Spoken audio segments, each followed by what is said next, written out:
কৃষি, কৃষক আর কৃষিতে সম্ভাবনা নিয়ে আমাদের সাপ্তাহিক আয়োজন কৃষি কথনের আরও একটি পর্বে সবাইকে স্বাগত জানাচ্ছি। এই অনুষ্ঠানে আমরা শুনি কৃষকের কণ্ঠ, তুলে আনি কৃষিতে নতুন নতুন উদ্ভাবন, মাটি, বীজ আর কৃষি প্রযুক্তির গল্প।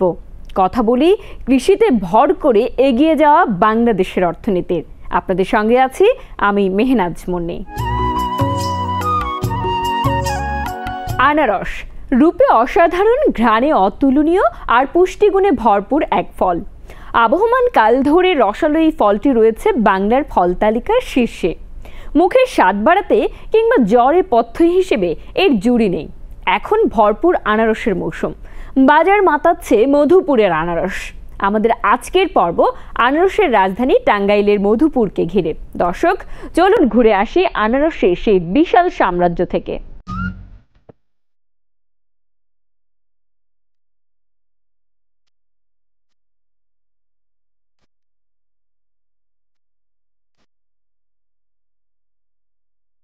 আনারস রসে টইটুম্বুর, সুমিষ্ট আর মন ভোলানো এক ফল, যা ঘ্রাণে আর স্বাদে মাতিয়ে রাখে ফল প্রেমীদের।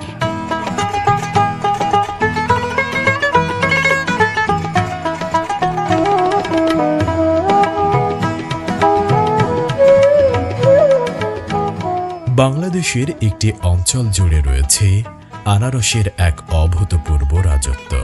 টাঙ্গাইলের মধুপুর গড়, যাকে বলা হয় আনারসের রাজধানী।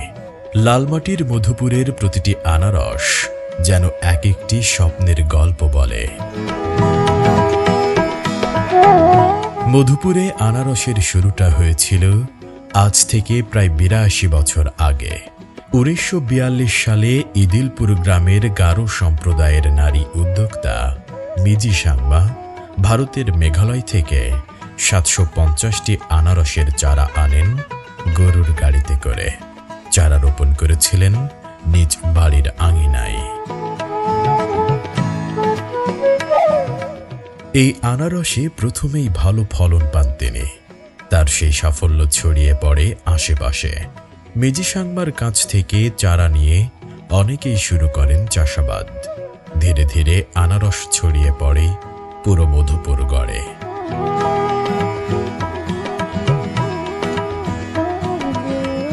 উঁচু নিচু টিলা আর লাল মাটিতে ঘেরা মধুপুর গড় অঞ্চলের মাটি আনারস চাষের জন্য সবচেয়ে উপযোগী। প্রাকৃতিকভাবে পানি জমে না, আলো বাতাস ভালো লাগে, সেচ সুবিধাও সহজ। তাই এখানে আনারস চাষ করা যায় সহজে। আমাদের জমিতে এই আনারসের এই ক্যালেন্ডারটা যত সহজে হয় আর যত পাবলিকের জন্য লাভবান হয়, কিন্তু উগলাতে তা আমরা পাচ্ছি না। একটা ফল ৪ টাকা করে। ৪ টাকা করে ভাঙা? হ্যাঁ। তার মানে আপনি দিনে কতগুলো ভাঙতে পারেন? ২০০-৩০০।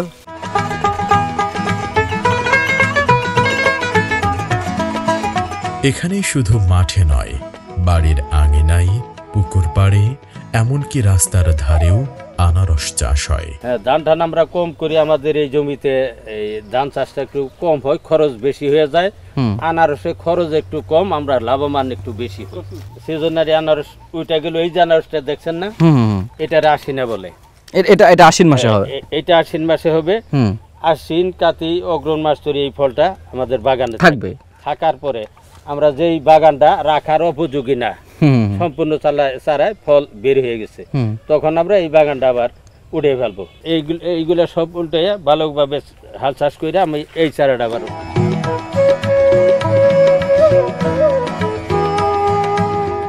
মধুপুরের সবচেয়ে জনপ্রিয় আনারস জায়ান্ট কেও, যা স্থানীয়ভাবে ক্যালেন্ডার নামে পরিচিত। রসালো ও সুস্বাদু এই জাতেই আছে আনারসের আসল ঘ্রাণ আর মাধুর্য।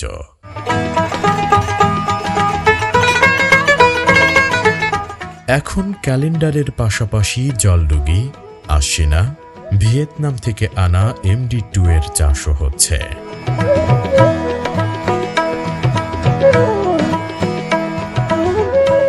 আনারসের চারা থেকে ফল আসতে সময় লাগে প্রায় 18 মাস। প্রথমে বীজতলা, এরপর ধাপে ধাপে পরিচর্যা, বৃষ্টির পানি, হালকা সেচ আগাছা পরিষ্কার সবকিছুই চলে যত্ন করে।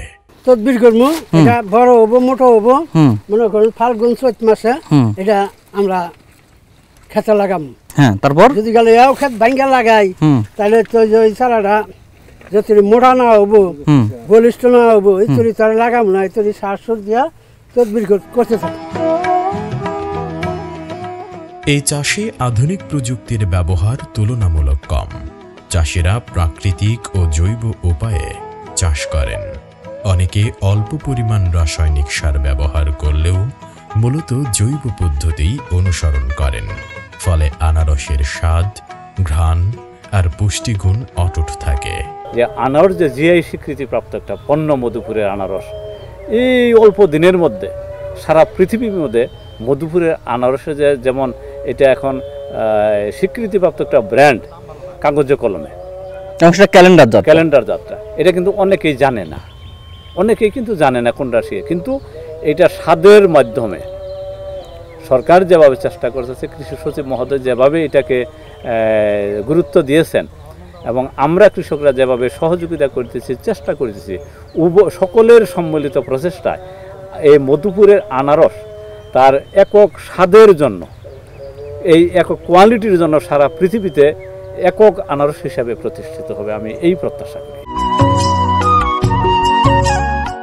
আনারসের মৌসুম সাধারণত জুলাই ও আগস্ট, তবে এখন সারা বছরই মধুপুরে পাওয়া যায় আনারস।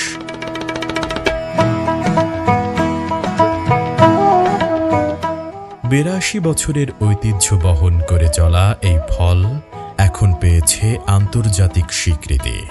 2024 সালের 24 সেপ্টেম্বর মধুপুরের আনারসকে ভৌগোলিক নির্দেশক বা জিআই পণ্যের মর্যাদা দেওয়া হয়।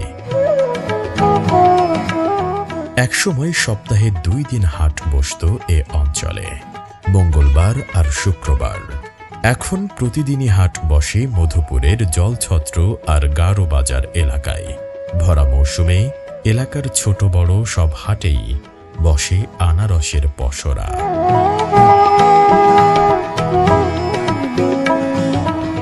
আনারসের ভরা মৌসুমে সকালে ক্ষেত থেকে আনারস ওঠান চাষিরা। অনেক শ্রমিকও যুক্ত এর সঙ্গে। বিশেষ টুকরিতে ভরে ক্ষেত থেকে এই আনারস বের করে আনা হয়, সেখানেই চলে বাছাইয়ের কাজ।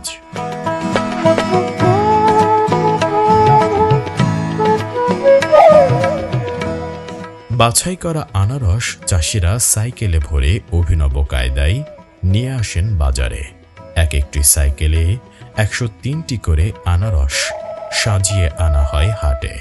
দল বেঁধে লম্বা পথ হেঁটে পাড়ি দিয়ে বাজারে পৌঁছান তারা। আনারস তো আসলে বিভিন্নভাবে আমরা আবাদ করি, 2-3 জনে মিলা মোটামুটিভাবে আর কি চলে আর কি, বুঝছেন। আজকে 800 না আপনার হলো 30,000 টাকা বেচলাম, এখন আবার ওই 800 আনবো। ভ্যানে বা অটোতে করেও আনা হয় আনারস। পাইকাররা এখানে চাষিদের কাছে আনারস কিনে নেন।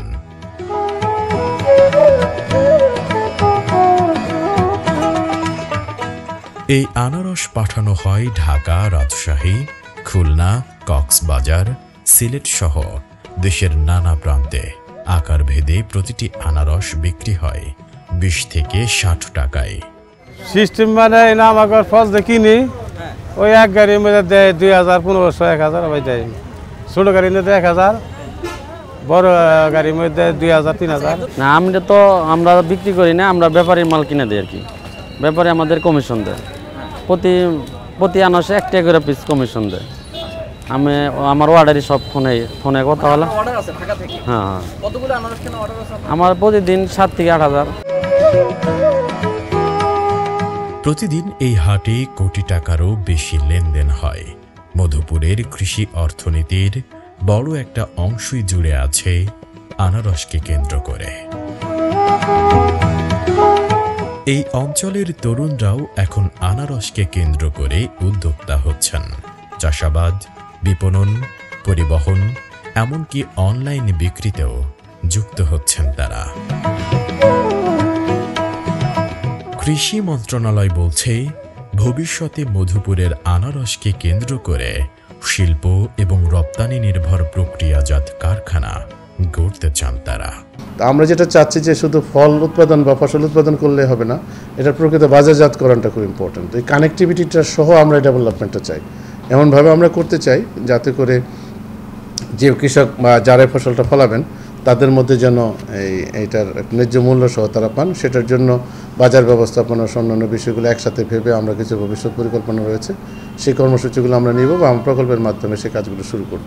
তা আমরা কৃষি মন্ত্রণালয় থেকে একটা দীর্ঘমেয়াদী পরিকল্পনা নিয়ে ওটা নিয়ে আমরা কাজ করছি এখন, যে আমরা কিভাবে এই চ্যালেঞ্জটাকে মোকাবেলা করা যায়। ওই চ্যালেঞ্জ মোকাবেলা ছাড়া কিন্তু আসলে আমরা কৃষিকে একটা কৃষির অর্থনীতি যেটা আমরা যেভাবে চাচ্ছি, কৃষক বান্ধব কৃষি অর্থনীতি, সেটা কঠিন হবে। তো আমরা ওইভাবে কাজ করছি, আশা করি এগুলো দীর্ঘমেয়াদী পরিকল্পনা, 1 বছরের তো এগুলো হবে না।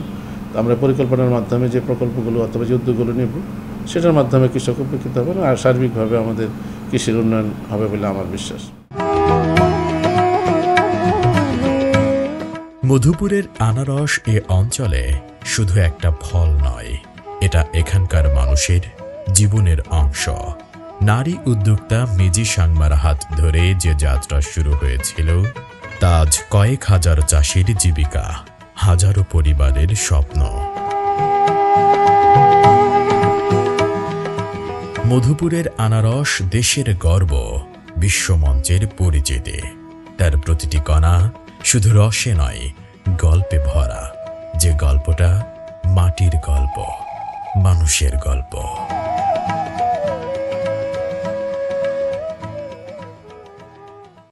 চাষবাসে রাসায়নিক সার বা কীটনাশকের ব্যবহার হয় বিশ্বজুড়ে, তবে আনারসে মাত্রাতিরিক্ত কীটনাশক ও ক্ষতিকর হরমোনের ব্যবহার মধুপুরের আনারস রাজ্যকে নিয়ে গিয়েছিল তলানিতে। তবে সেখান থেকে আবারও ঘুরে দাঁড়িয়েছে আনারস রাজ্য। কিভাবে সেটি সম্ভব হলো, চলুন দর্শক এবার জানি সেই সংগ্রামের গল্প।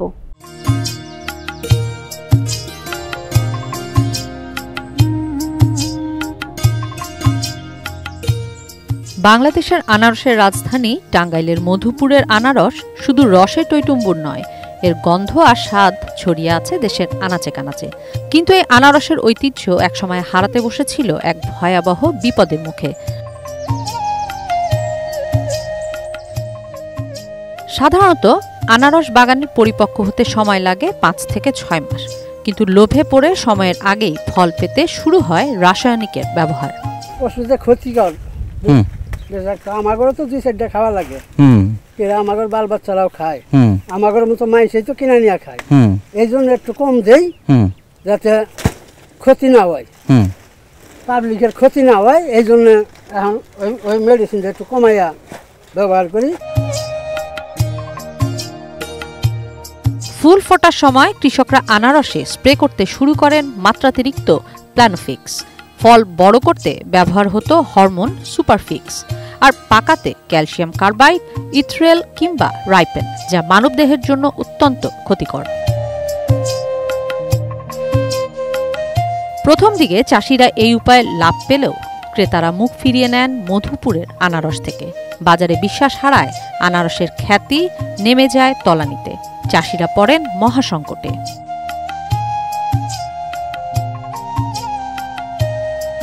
ঠিক এমন সময় মধুপুরের মহিষমারা গ্রামের একজন চাষি সানোয়ার হোসেন দাঁড়িয়ে যান এই স্রোতের বিপরীতে।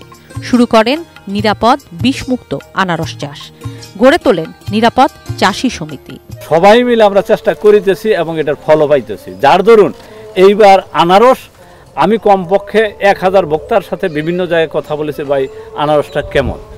সবাই বলছে ভাই অসাধারণ একটা আনারস, এবং সব চাষিরা এবার কেমিক্যাল দেয়, সব চাষিরা দামও পাইতেছে। যখন একটা মানুষ একটা জিনিস খাইয়া স্বাদ পায় তখন ও 2 টাকা। কিন্তু আমি তো দেখলাম সাইজটাও খুব ছোট হয়নি। না, সাইজও তো বড়, সাইজ বড়, কারণ সাইজটা তো নির্ভর করে জমির উর্বরতার উপর। আমার জমিতে পর্যাপ্ত আমরা জৈব সার ব্যবহার করি, পরিমাণ মতো রাসায়নিক সার ব্যবহার করি, এবং যেখানে যা প্রয়োজন, যেখানে যতটুকু যত্নের প্রয়োজন আমরা ওইভাবে। এই সমিতির সদস্যরা কেউই ক্ষতিকর রাসায়নিক ব্যবহার করতেন না, ফলে সেই সময়েও তাদের আনারসের ছিল আলাদা কদর। এই সমিতির চাষিরা কেবল নিজেরা সতর্ক হয়েই থেমে যাননি, অন্য চাষিদেরও সচেতন করতে শুরু করেন তারা। দাঁড়ে দাঁড়ে গিয়ে বোঝাতে থাকেন শুধু ক্ষতি মানুষের নয়, মাটিরও। এখন আসলে কৃষক তো আসলে কি ভাই ফরমালিন আগে যেরকম দিছে এখন মনে করেন যে ফরমালিন একটুই হয়, কম দেয়, যাতে আমাদের মধুপুরের মালটা যাতে হয়, চলমান হয়। সানোয়ার ও তার দলের কাজ শুধু মাঠে সীমাবদ্ধ ছিল না। তাদের উদ্যোগ দেখে স্থানীয় প্রশাসন, কৃষি বিভাগও এগিয়ে আসে। বিভিন্ন জায়গায় প্রশিক্ষণ সভা, উঠোন বৈঠকও শুরু হয়। ধীরে ধীরে কৃষকদের মধ্যে সচেতনতা বাড়ে। চাষিরা বুঝতে শুরু করেন স্বল্পমেয়াদী লাভ নয়, দীর্ঘমেয়াদী বিশ্বাসই আসল। বেশিরভাগ কৃষক রাসায়নিকের পথ ছেড়ে ফিরে আসেন নিরাপদ চাষের দিকে। মধুপুরের আনারসে এখন আর কোনো ক্ষতিকর রাসায়নিক ব্যবহার হয় না। রয়ে গেছে শুধু স্বাদ, ঘ্রাণ আর পুষ্টিগুণ। এবারের মৌসুমে সেই নিরাপদ আনারস পেয়েছে বড়সড় সাড়া। মৌসুমও হয়েছে দীর্ঘ, দামও মিলেছে ভালো। ভালো থাকার কারণ হলো গেছে পারে যে গ্যাঞ্জামের নিগা বেচাকিনি ভালো হয় নাই, আবার এতে কোনো গ্যাঞ্জাম নাই, বেচাকিনি ভালো, বাজারও ভালো, টানতেও আছে ফল। দেশ জুড়ে আবার চাহিদা বেড়েছে মধুপুরের আনারসের। ক্রেতারা ফিরেছেন আস্থার জায়গায়, চাষিরা পেয়েছেন তাদের পরিশ্রমের ন্যায্য মূল্য। একজন সানোয়ার হোসেনের সাহস আর অটল বিশ্বাস বদলে দিয়েছে পুরো একটি জনপদকে।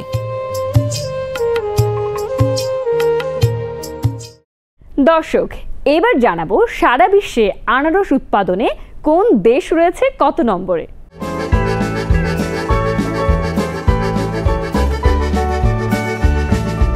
ফল হিসেবে আনারস শুধু স্বাদে নয়, পুষ্টিতেও অনন্য। তাই বৈশ্বিক বাজারে এর চাহিদা দিন দিন বাড়ছে। র্যাঙ্কিং রয়্যালস এবং জাতিসংঘের খাদ্য ও কৃষি সংস্থার FAOর 2023 সালের হালনাগাদ তথ্য অনুযায়ী বিশ্বের মোট আনারস উৎপাদনের চিত্রে সবচেয়ে উজ্জ্বল অবস্থানে রয়েছে দক্ষিণ পূর্ব এশিয়ার দেশ ইন্দোনেশিয়া। ইন্দোনেশিয়া বছরে প্রায় 31,56,000 টনেরও বেশি আনারস উৎপাদন করে, যা তাকে বিশ্বে প্রথম স্থানে নিয়ে গেছে। এর ঠিক পেছনে রয়েছে ফিলিপাইন, যাদের উৎপাদন 29,44,000 টনের মতো।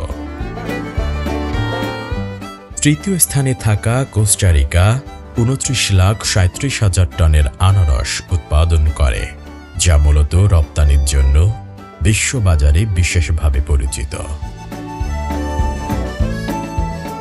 বিশ্বের বৃহত্তম জনসংখ্যার দেশ চীনও পিছিয়ে নেই। দেশটি 24,68,000 টনেরও বেশি আনারস উৎপাদন করে, যা তাকে চতুর্থ স্থানে নিয়ে গেছে। আনারস উৎপাদনে ব্রাজিল রয়েছে পঞ্চম স্থানে, যাদের উৎপাদনের পরিমাণ প্রায় 23,87,000 টন। ভারতের অবস্থান ষষ্ঠ। ভারতে বছরে প্রায় 18,028 লাখ টন আনারস উৎপাদন হয়। সপ্তম স্থানে রয়েছে আফ্রিকার দেশ নাইজেরিয়া। প্রায় 16,15,000 টন আনারস উৎপাদন করে এই দেশ। মেক্সিকো ও থাইল্যান্ড যথাক্রমে 8 ও 9 নম্বরে, যারা প্রায় 12,72,000 এবং 12,58,000 টন উৎপাদন করে। দক্ষিণ পূর্ব এশিয়ার আরও কিছু দেশ যেমন মালয়েশিয়া, ভিয়েতনাম ও থাইল্যান্ড উৎপাদনের দিক থেকে এগিয়ে আছে। বাংলাদেশের তুলনায় এসব দেশের উৎপাদন ক্ষমতা অনেক বেশি হওয়ায় আন্তর্জাতিক বাজারে তাদের অবস্থানও শক্ত। বাংলাদেশও এই তালিকায় রয়েছে, যদিও অবস্থানটা কিছুটা নিচে। 2023 সালে বাংলাদেশে মোট 1,96,000 টনের মতো আনারস উৎপাদিত হয়েছে। দর্শক, এবারে জানিয়ে দিচ্ছি এই সপ্তাহের কৃষি আবহাওয়ার পূর্বাভাস। এই আবহাওয়ায় কোন ফসলের জন্য কি ব্যবস্থা নিতে হবে।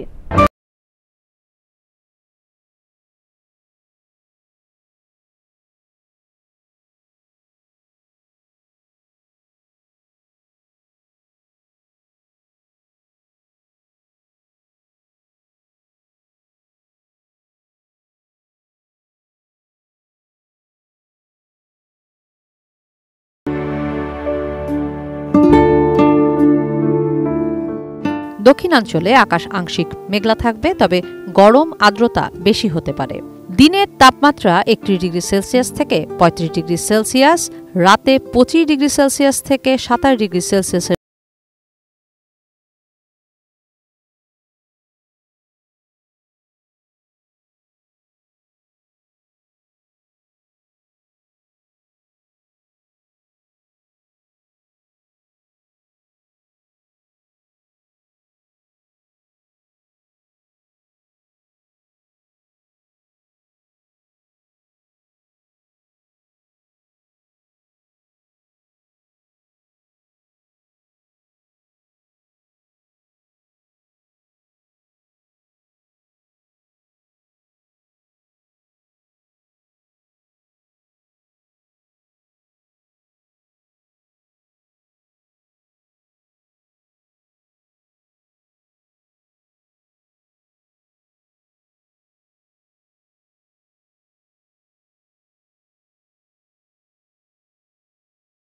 কথন জানাতে পারেন আমাদের। আপনার মতামত দিন এই ঠিকানায়। প্রযোজক কৃষিকথন, BTV news, Bangladesh television, Rampura, Dhaka 1219। হোয়াটসঅ্যাপে যোগাযোগ করতে পারেন 019123022890 এই নম্বরে। দর্শক, দেখতে দেখতেই আজকের আয়োজনের শেষ প্রান্তে চলে এসেছি আমরা। আজ এ পর্যন্তই। কৃষির কোনো নতুন খবর নিয়ে আবারও দেখা হবে কৃষিকথনে। সে পর্যন্ত সবাই ভালো থাকুন, সুস্থ থাকুন। আল্লাহ হাফেজ।